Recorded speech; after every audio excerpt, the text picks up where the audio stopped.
RVs come in all shapes, sizes, and styles, like so many styles. But the one thing that they all have in common is that there is not a single one out there that is personalized just for you. And I totally get that. I struggled a lot with that concept when I was RV shopping 2 years ago, because I wasn't just looking for a camper, I was looking for my new home. So in this video, I'm gonna share how I took my amazing and beautiful new fifth wheel from basic to fabulous without breaking the bank, without needing any special DIY skills, or without having to call a plumber because I accidentally busted through a wall that inevitably housed the water line to the whole RV. The last upgrade on my list, it is small, but if you're traveling with a furry friend or two, this upgrade is absolutely essential in my opinion. So stick around. Think of it like this. Upgrading your RV is like making the perfect cup of coffee. You start with the basics: water, coffee grounds, maybe your favorite mug. But if you really want it to be good, I mean, the kind of coffee that you actually love, you're gonna start adding little extras. Maybe you upgrade your beans to something seasonal, like pumpkin. Just saying. And you add a splash of cream, a sprinkle of cinnamon, and that frothy top from the milk frother thingy. Suddenly, it's not just coffee, it's a ritual, something that you look forward to every single day. And your RV home? Well, the upgrades that I'm gonna give you today are like those little extras that turn the basics into something unique and special to you. It's not just a place to plop your head at the end of a long hike. It's the perfect brew of comfort, function, and style. The truth is, I am an interior designer by trade and a creative person by nature. So it's pretty easy for me to walk into a space and see its potential in my head. I realize that it's not always quite that easy for everybody, but I do know that all of you are able to picture what you want your lifestyle to look like on the road, or else you'd be watching some sort of video about, I don't know, the new movies coming out for the holidays, or maybe the new cool tech gadgets getting released next week, but you're not watching those. You're here with me, getting advice from the Glamper gal about how to design your new RV home to fit that lifestyle in your head. Which, quick shameless plug, if that's your jam, definitely smash that subscribe button below, and don't forget to ring the bell for more fun, creative, and some necessary RV life videos. But for now, let's just get to the upgrading. Number one, all of you know about the RV furniture conundrum, right? Why does it all have to be some sort of basic plain colored leather that will inevitably crack or require a cover because your legs are gonna stick to it in the summer and it's freaking cold in the winter? If you're buying a camper, the leather is probably a decent option because you can easily wipe it down and you're not gonna be sitting on it every single day. But for us, full-time RVers, this is our home. And we will be sitting on that sofa at some point every single day. Plus, the furniture makes up a huge part of our overall decor aesthetic.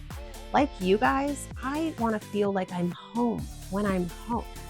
So the very first thing I did before I moved into my new RV home was to upgrade pretty much all the furniture to something more me. The best part was that it didn't cost me anything except time. I sold all my factory furniture on Facebook Marketplace, and I made $1,800 from 3 pieces. I replaced it with pieces from Wayfair, the local restore, and I even got to reuse some of the furniture from my apartment. Everything that I bought to replace the factory furniture cost me about $600 total, and now my RV feels like home. Wayfair is in no way sponsoring this video, although if anyone over at Wayfair is listening, I would totally consider a brand. A couple of things that I really want you guys to keep in mind though when replacing anything, but especially big pieces like furniture, is one, the entry doors to the RVs and the hallways are much smaller than in a residential home. The furniture comes out in pieces and the new stuff should really come in pieces as well, which is really a great reason to buy from Wayfair or IKEA, because you'll know that stuff comes in many pieces that you're gonna need to assemble. And two, make sure to measure 3 times at least before you buy something that's going into a specific spot. Like my sofa stuck between 2 end tables that are built in. There's no wiggle room here. So double and triple check your measurements. Speaking of comfort, let's talk about something even more important: sleep. I know all of you are expecting this one because every single RV person out there is going to have it on their list of must upgrade. And I'm no different. The RV mattress, if you've ever slept on one, you know exactly what I'm talking about. I didn't even hesitate with this one. I upgraded this even before my first night in my new RV home. I had zero intentions of waking up feeling like I'd spent the night on a pile of rocks. That was not the restful, wake up refreshed and ready to explore vibe I was going for. And nowadays, you can buy a super inexpensive mattress off Amazon, or at the very least, a high quality mattress topper. That can make a huge difference as well.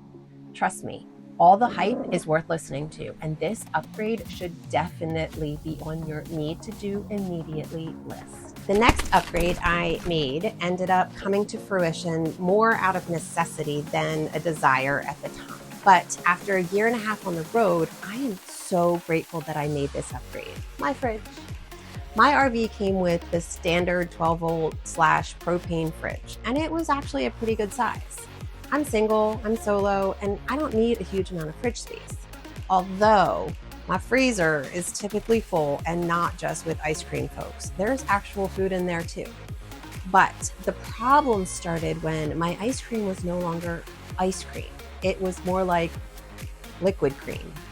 The lesson here, and my opinion, is that those refrigerators are not meant for full-timers. I tried to install fans and I tried to adjust the temperature, but it just wasn't going to cut it. Plus, I did have some extra money left over from the furniture sale, so I bought a residential fridge. The one that I chose has water and ice, which I love, and they come in super handy because the water is filtered in the fridge and the ice doesn't run out as fast when I'm making martinis for the gals. This is one upgrade that I truly believe is worth the extra money. So if you're able to save up, I'm suggesting that you start a separate account for this appliance. You can save money by checking Facebook Marketplace or discount stores or even big box stores for open box deals. If you're lucky and it's an option, have your dealership upgrade it before you even hit the road. That's really the easiest option. Your ice cream addiction will be so grateful that you did. However, just like the furniture, keep in mind the size and weight. This is one upgrade that you're going to need some strong pals to help with, and definitely measure 10 times before buying anything. Also, one more thing to keep in mind. The fridge in a lot of RVs, like mine, it sits on a slide that closes when you travel. If your RV home ends up being like mine, this slide closes right up against the island in the kitchen, and there's no room for any extra projection. My point is, and I cannot stress this strongly enough, that measuring and planning are imperative to make this work. Now let's talk about a space that we all use, but we probably don't ever want to talk about: the bathroom. We all have them, we all need them, right? So why do I feel like they are a last-minute thought at the factories? First, the shower head. I'll never understand why that thing was even installed in the first place. The original one was so small and it poured water like a running hose on full blast. Not only did it take much longer to wash my hair, because literally the shower head was small, but we have limited tank sizes. And if you're boondocking or somewhere without tank hookups, those gray tanks are going to fill up so fast that you'll spend the end of every day filling your dump buddy and running it over to the dump station. Listen, nobody wants that after a long day of thrifting in that cute little downtown area. A new shower head is a super simple upgrade. I got mine from Walmart though, and it's an Oxygenics version. It cost me about $35 and took about 5 minutes to install. The other upgrades I made in here were adding the vinyl cling to the clear glass shower doors and trading out the plastic toilet seat for a residential soft close seat. The vinyl is still pretty transparent enough so that the light from the skylight it still shows through, but it's also opaque enough that when my daughter is here and can't wait to use the one single bathroom while I'm showering, she doesn't have to see me in all my glory. The toilet seat upgrade happened because, as you can see, there's a shelf up here that can only be reached by standing on the toilet. The plastic seat that came with my toilet, let's just say that even a small amount of weight caused it to literally fall into the toilet. But both of these upgrades, the vinyl and the toilet seat, cost me about $50 together and took about an hour to install. And they've made such a huge difference in my shower experience and my guests' shower experience. Which brings me to the 5th item on my list of upgrades, and another one that is totally worth the cost. Imagine having to set a timer every time you shower, so you'll leave some hot water for your guests to shower with. Then imagine telling your guests that they also have to set a timer and to please excuse you when you start banging on the door to remind them that said timer has been going off for 30 seconds already and they need to wrap it up. Enter the tankless water heater. Every RV should automatically come with this thing installed. Not only do you get instant hot water, but you also don't have to constantly use the propane on a regular basis to heat up those 6 or 8 gallons of water constantly sitting in the tank. It's also a super easy switch to make, and mine cost about $400.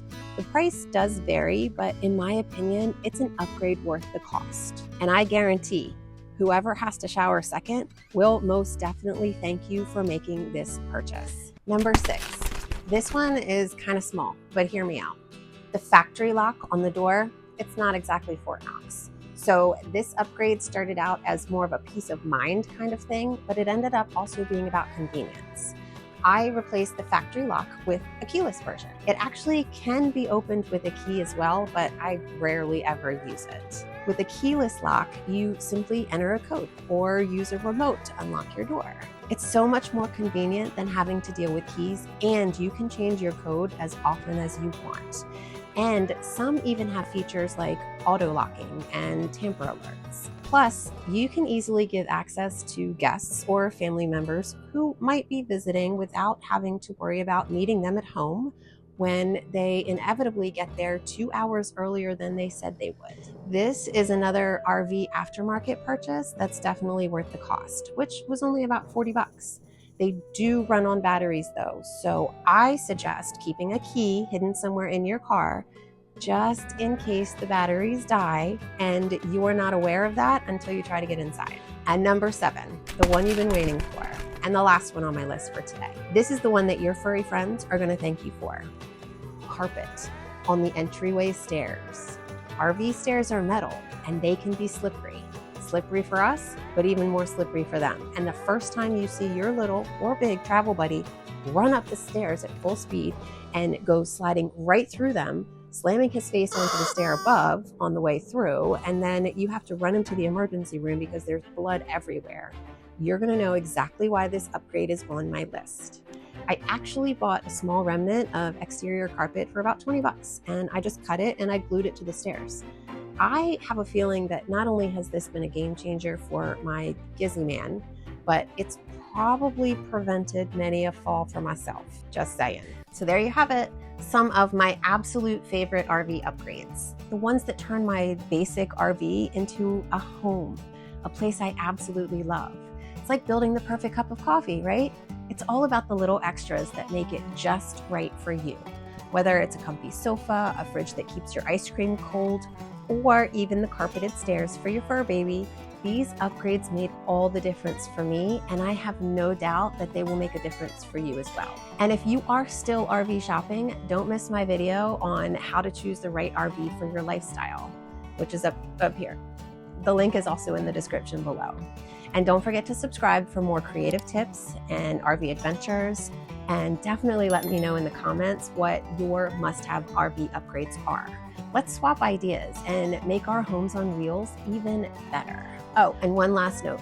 Check the description to sign up for my new monthly newsletter. It's going to be filled with tips, travel ideas, and lots of freebies.